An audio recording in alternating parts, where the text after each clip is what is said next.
ছেলেটা কে? এ আমার new boyfriend.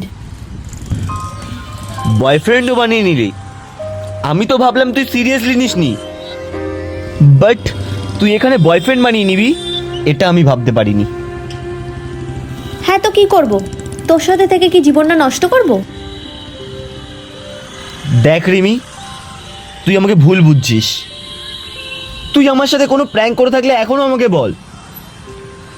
দেখ আমার খুব কষ্ট হচ্ছে, হাতটা ছাড় মিঠুন, বোঝার হাতটা চেষ্টা কর ছাড়তে আমাকে বলছি কিন্তু। প্লিজ। ও যখন চাইছে না তুই কেন জোর করছিস? তুই কি এখানে ঝামেলা বাড়াতে চাস? আমি কি তোর সাথে কোনো কথা বলছি?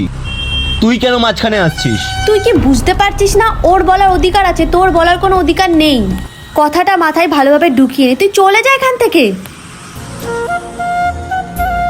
ঠিক আছে, আজকে আমি এখান থেকে চলে যাচ্ছি, কিন্তু একদিন তুই ঠিক এইভাবেই কষ্ট পাবি। সেদিন তুই বুঝবি কাউকে ভুল বুঝে অবহেলা করার ফলটা কি।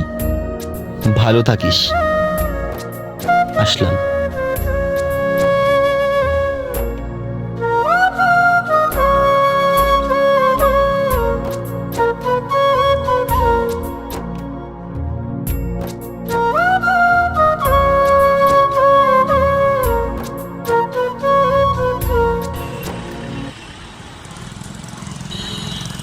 এই এই তোমার গলায় এটা কি?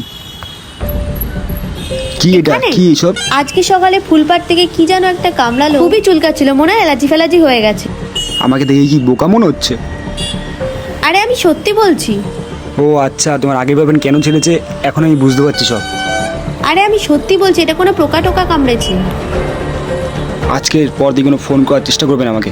প্লিজ না না, আমি তোমাকে অনেক ভালোবাসি, প্লিজ আমি তোমাকে ছাড়া থাকতে পারবো না, প্লিজ বোঝো। সব কিছু এইখানেই শেষ না না আমাদের। প্লিজ শোনো, দাঁড়াও।